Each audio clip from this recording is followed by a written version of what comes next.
Welcome to Umbrella Rebellion. I'm Marcy. And I'm Dee. We are finding healing after leaving a cult. We will be discussing abuse and personal experience with the ATI, IBLP, and fundamental churches. Trigger warning. This podcast may contain descriptions of various forms of abuse. Please take care for your safety and well-being while you are listening. If the content becomes too much for you to handle, please turn this off. We hope to expose harmful teachings that lead to and justify abuse, with the hope that those that are experiencing abuse can find support and escape from it. Welcome to Umbrella Rebellion. Today we are going to talk about the Roe v. Wade possible overturning, the leak of the opinion. So just a little update for y'all. We are currently planning season 2. We're just getting to the point where we can start recording again, but we wanted to come to you and kind of just weigh in on this because this is definitely a big part of our past, is the cult being extremely anti-abortion, and kind of let y'all know where we're at today in our beliefs and how we feel about this possible vision. So hi, I'm Dee. Hey, Marcy. Hi, Dee. I forget how we do this. So Marcy and I were kind of just talking kind of like how we feel about this today after all of the cult stuff. And I'll kind of share how my feelings on it. Marcy's going to maybe share a little bit about how she feels on it.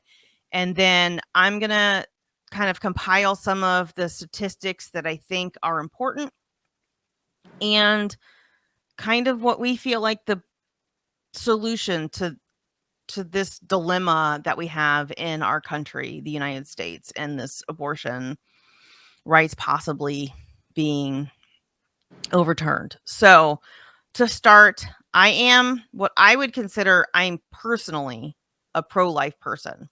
My personal belief is that I could not get an abortion. I realize that I've never been in a situation where I've had to make a really tough choice.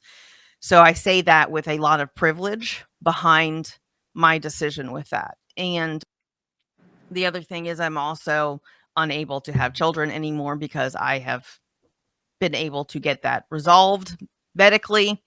And that is a privilege not everyone else has. With that being said, I don't feel like anybody else can impose their own beliefs on others. And I support the right to choose for everyone. Nobody has the same belief system religiously. Nobody has the same belief of when a life is created. And it is not for me to determine that for someone else. So I support a woman's right to choose. What upsets me about this so much, and I think going back 10, 15 years, I would have been so excited about this because I didn't fully understand the weight of what this means in some of the states. And so if you're not aware, there are, I think, 23 states that have bills that are already on the books that when Roe v. Wade is overturned, if it is, then it automatically supersedes the current abortion law, and abortions will be strictly, completely, 100% illegal. What does that mean? From what I understand and what I've read is that when a woman has a miscarriage and she gets a D&C, dilation and curettage is what it's called. That is abortion. Medically speaking, that is an abortion. Will she have access to that?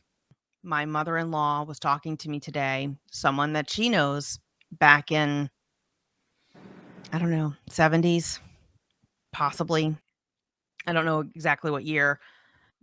She was forced to carry a child that had died in her womb, which is extremely dangerous, which can become septic, which can risk the life of the mother. So these are the things that need to be considered when you are arbitrarily taking the right to an abortion away from women. Now, we all know that a woman cannot get pregnant by herself. And the burden of conception, contraception, of decisions is put on the woman. The responsibility of raising and supporting children. There are some wonderful men who support their children, but look at the amount of women who are doing it all by themselves with little to no support at all by the men who have selected to create them too. So I think it is an unfair burden to place on a woman when it's not an equal burden that is shared by both parties who create a child. I think there needs to be solutions to the problems or the societal situations that puts them in a position where they have to make a hard choice. I've never been in a position where I've had to decide whether bringing another life into this world would then subject that life to starvation, to malnutrition, to abuse, and I say that knowing that I did bring my children into an abusive relationship, but at the time, I didn't think it was. So there are women who are raped in their marriages and conceive a child and are therefore stuck in this situation with bringing a child into this, and she had no choice about the conception. And so now she has no choice about bringing a life into the world. So I don't think this is a black and white yes and no. There are so many extenuating circumstances that if you've never been in those circumstances, I don't think that you can say without a doubt that you would make the choice to have the child. And then, the foster system is broken in the United States. Many, many children are harmed while in foster care. It is not the saving grace that it's supposed to be. The checks and balances aren't there. Children who should not be removed from homes are removed from homes. Children that have been in foster care for their whole lives are now, in some states at 18, are now, they've had no life lessons on how to support themselves, but are expected to support themselves with no support system anymore because they've aged out of the system. We need to fix what's broken before we can create more lives that are going to put a burden on these already burdened systems. Let's talk numbers. As you can see by this table, from the years 2010 to 2019, the CDC has a report of each year how many abortions, an average of 660,825 per year. Foster care. Child Defense Fund report showed that 251,359 children were in foster care.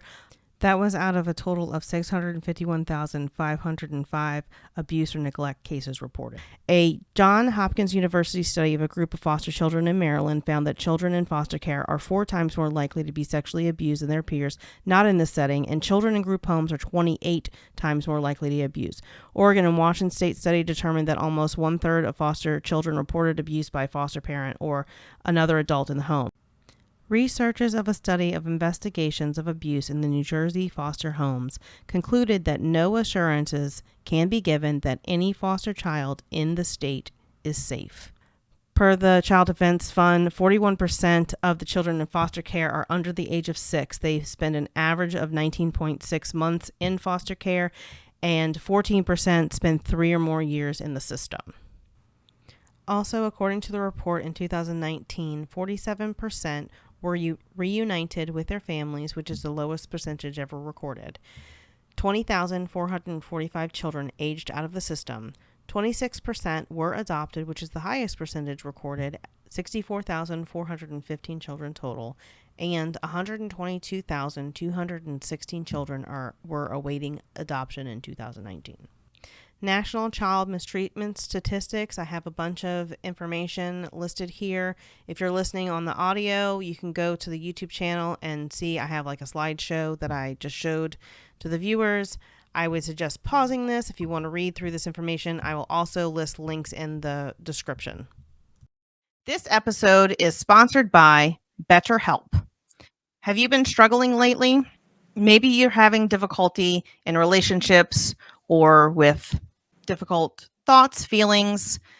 We are definitely people who can understand how that can be difficult, especially after leaving a cult. Therapy for me was extremely important after leaving the cult and abuse.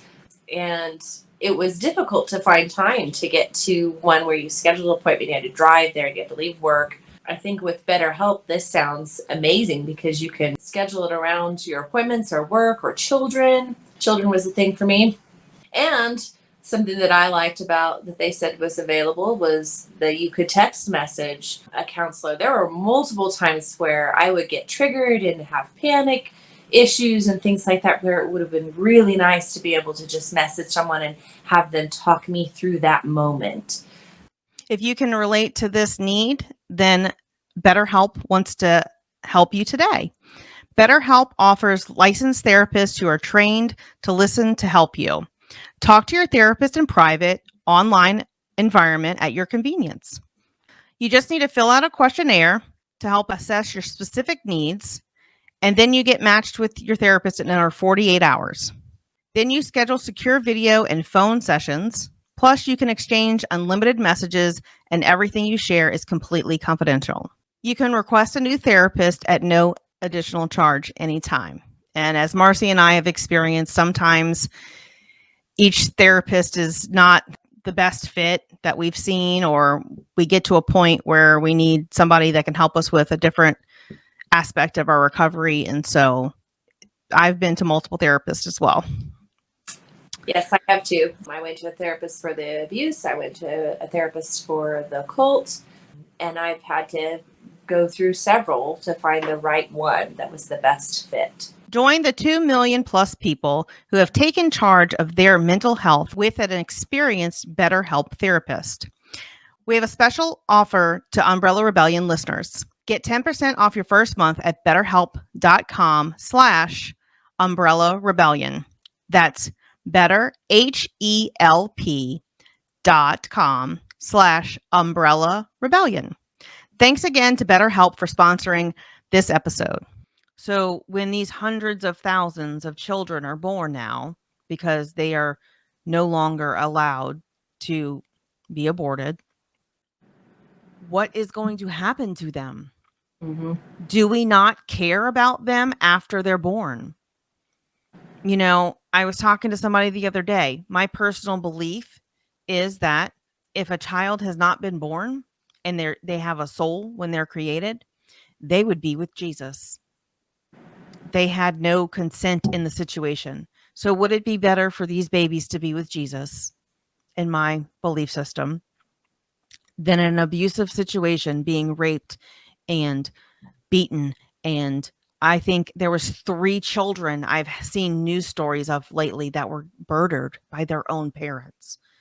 Why are we going to force children to come into a world where they could be raped, molested, abused, neglected, starved?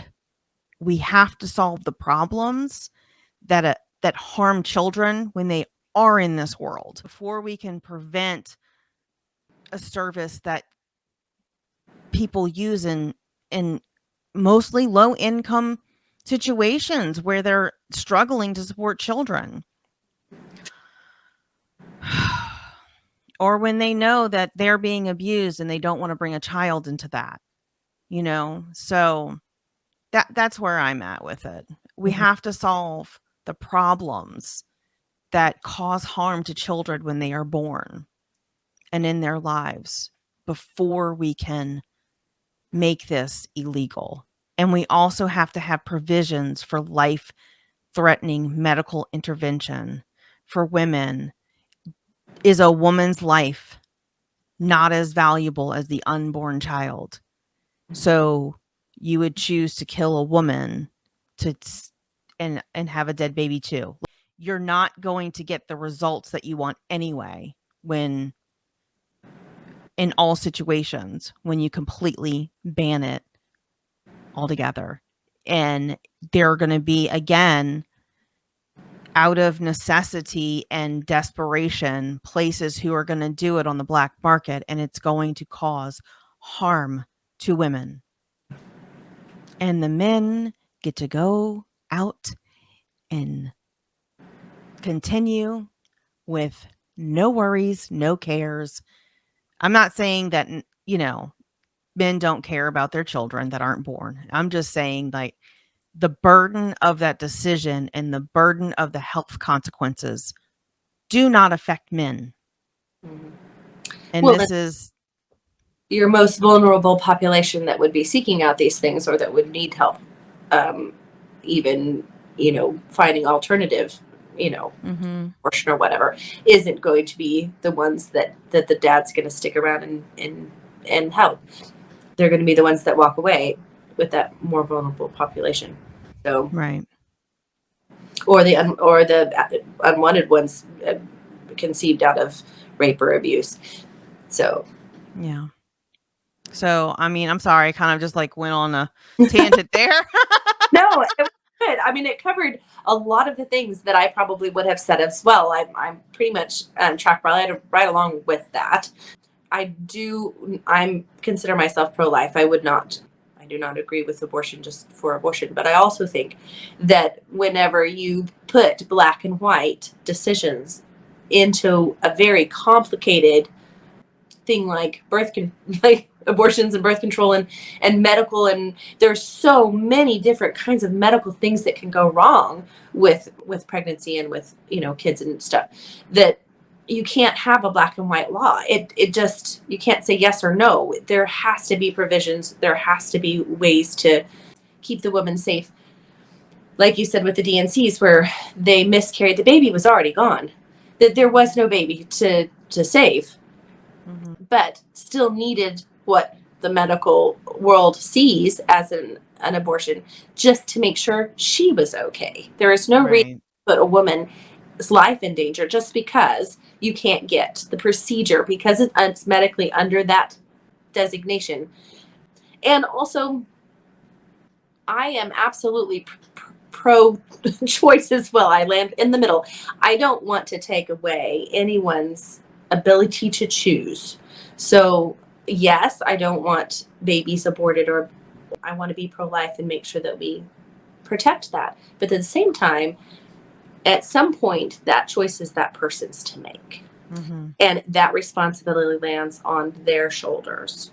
And I want to have there's got to be gray areas where people can decide. Grace and understanding and Yeah, compassion. yes. And I think that part of what bothers me about this too, and this goes back to the cult, because the cult, in all things, almost all things, it was black and white. There was no gray area. It was taught to us in everything that there are no gray areas. There's no such thing as gray. None. It is black or white. It's right or wrong. There's nothing in between. And that's just not the way life is. And I think I see this as one of those things where there's a lot of gray areas that aren't being addressed. People want a blanket rule, and blanket rules never work. And, Well, you know, and us women as target again. And yeah. this has been sold for a long time. There were many women that did it on the black market for many, many years that were seriously injured or caused death long ago. Like, we had solved this. Right. To make it medically safe. Yes, we're backtracking. We're going. Yeah. That's the scary part to me, that it would take away choice for women to get what they need to be safe. Or when they're, 14 and been raped and now are pregnant. Yes. Yes. Yeah. And here's the thing, you think in your mind, and I know I've said this about many, many different things. I've said I will never do blah blah blah blah. And had to come back and say, okay, in the position now, and you don't understand what you're weighing there. You can't make that decision before it's set before you. Right. And you might choose differently, being in the situation, and you just don't know. So Yeah. So if you've never been in a situation where you've had to make that difficult choice, who are you to say right, that that's wrong? exactly. I mean, you can't. Mhm. That's my personal beliefs. I mean, you can say it all you want, but you can be a jackass too. Yeah, So, yeah, that's essentially there. So I land kind of in the middle of that where I don't want black and white rules. I want there to be the ability for women to have choice, but also. so that also goes with something else I was thinking about. So I have had the surgery to prevent myself from being pregnant. My Mhm, husband has had the surgery to prevent himself from impregnating anyone. mhm, So in the medical community, mhm, all insurances are not the same. mhm, It is very hard for a single woman or even a married woman mhm, without children mhm, to go to her doctor and get it paid for, to have a surgery, to tie her tubes, to do a tubal mhm. removal, to do anything that would prevent her from getting pregnant without subjecting herself to hormones that may negatively affect her, or contraceptive that is not always fault fault proof. Yeah, So you're taking away, you're going to take away the right to an abortion, but you're also not making a provision for women to make a decision to not have children. right. To be responsible in it, they're trying to be responsible. I agree. Another thought that I had was the whole Planned Parenthood thing, because they provide abortions that they're automatically bad. And Mhm. my experience in the past was that I was low income. I didn't have a way to get birth control. I didn't want to have children yet, but I was able to get it for very low cost or free, and Mhm. wouldn't have been able to do that if I had not gone through Planned Parenthood. Mhm. So even people that are trying to do it responsibly and Yeah. stop it responsibly, even in the regular way, like birth control, wouldn't have access to institutions that can help with that. So Right. And hands you're face. right. Right. So if we want to do that, we need to educate people on contraceptions. We need to make birth control more accessible, more affordable. We need to be able to provide them the means to make a choice to not have children that doesn't involve an abortion. Right. If you're Exactly. going to take that away, give them the means and ability to afford it. Like, we need to make daycare affordable for people if you want to have more children, because not everybody can afford to, like, and if you're not going to allow people have access to birth control, if you have to decide between birth control and feeding your children, and it's not always about just close your legs and don't have sex. Yeah. We are human beings. We desire sexual connection. Women can enjoy sex too, and it's okay. And to deny them enjoyment in that, in whatever situation they might be, married, not married, single, whatever, or in a situation where they've been forced upon, like, y'all have got to, like, think outside of a heterosexual relationship between a man and a woman that are married and both have jobs, or the other person has a job that can support 6, 8, 10 children. No one, not everybody in this world has that ability. And you've got to be able to create solutions to multiple different. Yeah. Or support the single mom that wants to keep the baby. If she wants to keep, Yeah. then give her resources like childcare Mhm. or training or good paying jobs to be able to keep that baby. Maybe she does. Right. There are so many variables Hmm. that need to be addressed first before just laying out a blanket rule and saying, "Too bad, so sad, figure it out." Right. Right. And then who suffers? Yeah. The child you were trying to save. And Like, yeah. that's Yeah. counterproductive, Yeah. and somebody had made a comment on a post that I was commenting on. Well, I know a lot of people who went through hard times and they're glad that they're alive. Okay, but if they had the choice to experience that or not experience that, I'm sure they would say, I would rather not be raped by my father. Yes. I mean, you can see a silver lining in a bad thing, but that doesn't mean you want to go back and live it again, Right, or that you live it in the first place. Yeah. so, and yes, I think that life is a beautiful thing, and that I think that my belief is God can provide for anybody.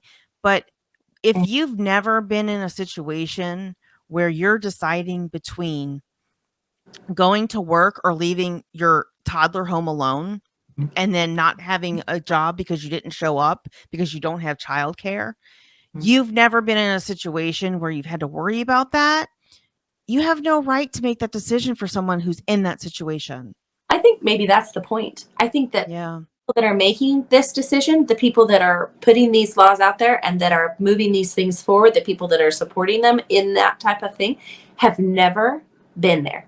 They've Never. privileged people with all of their needs met and with a lot of support behind them. In and And not to mention that most of them are men and don't have uteruses and never exactly. carried a child. So, but I'm, and I say that with a grain of salt. If you've never been there, I'm glad that those people haven't been there, and you don't Right. been there. Wouldn't wish that on anyone, but also Right. don't make decisions for other people if you don't, you Yeah. got all of it. So that is our take on Yeah. the potential of Roe v. Wade being overturned. It's a bunch of malarkey. Yep, it's a bunch of malarkey. Thank you so much for joining us again in this little bonus episode. We look forward to diving into some new things next season. Please stay tuned. So, we have the community tab on YouTube now, so we can keep you updated there as well. So be on the lookout for our announcement of when we're going to be coming back. And don't forget to Come join the rebellion. bye. Bye.